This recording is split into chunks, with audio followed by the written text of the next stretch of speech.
Hi అండి అందరికీ. ఎప్పుడు ఒకేలా కాకుండా ఇలా డిఫరెంట్గా చేసుకోండి. చాలా చాలా బాగుంటుందండి శనగపప్పుతో ఆలు కర్రీ. మనం మామూలుగా పప్పు టమాటా ఇలా తింటాం, కానీ ఇలా ఒకసారి ట్రై చేసుకొని తినండి. సూపర్గా ఉంటుంది. చపాతీలోకైనా రైస్లోకైనా వేడివేడి అన్నంలోకి అయితే ఇంకా సూపర్గా ఉంటుందండి శనగపప్పు ఆలు కర్రీ. నేను ఎలా చేశాను ఈ వీడియోలో చెప్తాను. ముందుగా నేను 1 అవర్ నానబెట్టుకున్నానండి శనగపప్పును. ఇలా శుభ్రం చేసుకోవాలి. ఒక 2 సార్లు శుభ్రం చేసుకొని వాటర్ వేసుకొని కుక్ చేసుకోవాలి. ఒక 2 విజిల్లు వచ్చే వరకు కుక్ చేసుకోవాలండి. 2 విజిల్ సరిపోద్ది. మనం 1 అవర్ నానబెట్టుకున్నాం కాబట్టి చక్కగా కుక్ అవుతుంది. ఒక 2 విజిల్ వచ్చినాక చెక్ చేసుకోవాలి. చూడండి విజిల్ వచ్చింది. ఇప్పుడు చెక్ చేసుకుంటున్నాను. చూడండి, ఒకసారి మనము వేళ్ళతో ఇలా అనుకుంటే కూడా తెలిసిపోద్ది కుక్ అయిందా లేదా అని.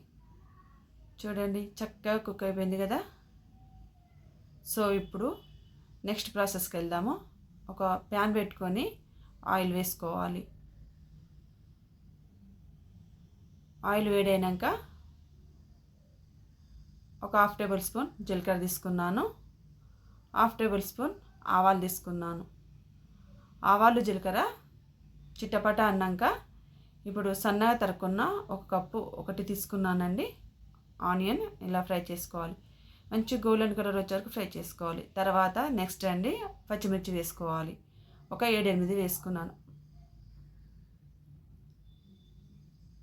సో ఇప్పుడు ఒక 1/2 టేబుల్ స్పూన్ కంటే తక్కువ 1/2 టేబుల్ స్పూన్ పసుపు తీసుకున్నాను.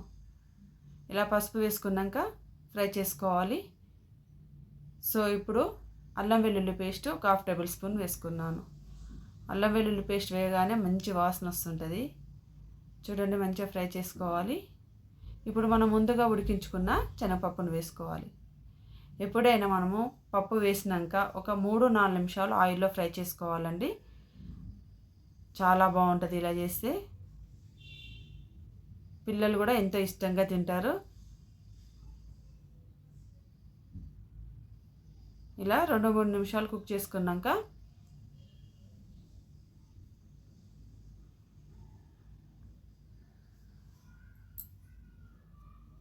నెక్స్ట్ ఆలూని వేసుకోవాలండి. నేనైతే ఒక 2 ఆలూని తీసుకున్నాను. ఇలా కట్ చేసుకొని మనకు ఎంత సైజు కావాలంటే అంత సైజు కట్ చేసుకొని వేసుకోవాలి. ఆలూని వేసుకున్నాక కూడా కుక్ చేసుకోవాలండి. ఆయిల్లో ఫ్రై చేసుకోవాలి.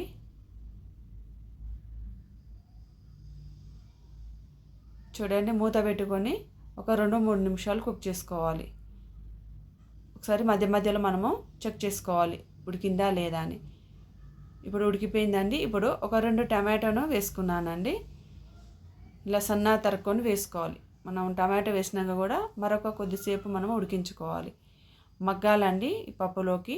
టమాటా తొందరనే మగ్గుద్ది. పండిన టమాటో కాబట్టి ఈజీగా కుక్ అయిపోద్ది.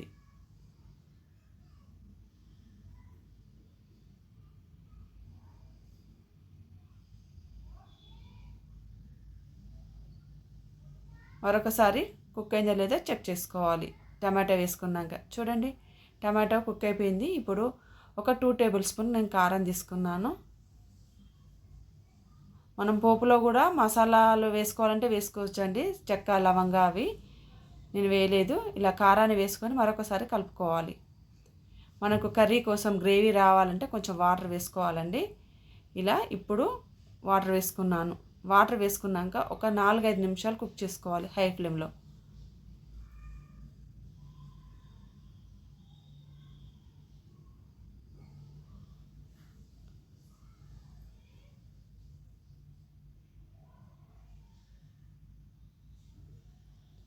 చూడండి కుక్ అయిందో లేదో మరొకసారి చెక్ చేసుకోవాలి. ఇప్పుడు కుక్ అయిపోయింది కదా. ఇప్పుడు 1 టేబుల్ స్పూన్ నేను సాల్ట్ తీసుకున్నాను. మరొకసారి సాల్ట్ మనం చెక్ చేసుకోవాలి సరిపోయిందా లేదా అని. చూడండి మనకు కర్రీ కూడా దగ్గర పడుతుంది, చక్కగా కుక్ అవుతుంది. ఆలును శనగపప్పు కూడా చక్కగా కుక్ అవుతుందండి. ఇప్పుడు 1 టేబుల్ స్పూన్ నేను ధనియాల పౌడర్ వేసుకున్నాను. 1/2 టేబుల్ స్పూన్ గరం మసాలా వేసుకున్నానండి. క్లిప్ మిస్ అయింది. తర్వాత కొత్తిమీర వేసుకోవాలి. మన కర్రీ కూడా కన్సిస్టెన్సీ కూడా ఇలా రావాలండి. మనం స్టవ్ ఆఫ్ చేసేసుకోవాలి. చూడండి చక్కగా వచ్చేసింది. ఇప్పుడు ఉడుకుతుంటే కూడా మంచి స్మెల్ వస్తుంది. అంత బాగుందండి. ఇప్పుడు ఒక బౌల్లోకి సర్వ్ చేసుకోవాలి. చూడండి కర్రీ ఇలా రావాలండి, కన్సిస్టెన్సీ ఇలా వస్తే సరిపోద్ది. ఈ వీడియో మీకు నచ్చిందా అండి? నచ్చితే సబ్స్క్రైబ్ చేసుకోండి, లైక్ చేయండి. థ్యాంక్ యూ అండి.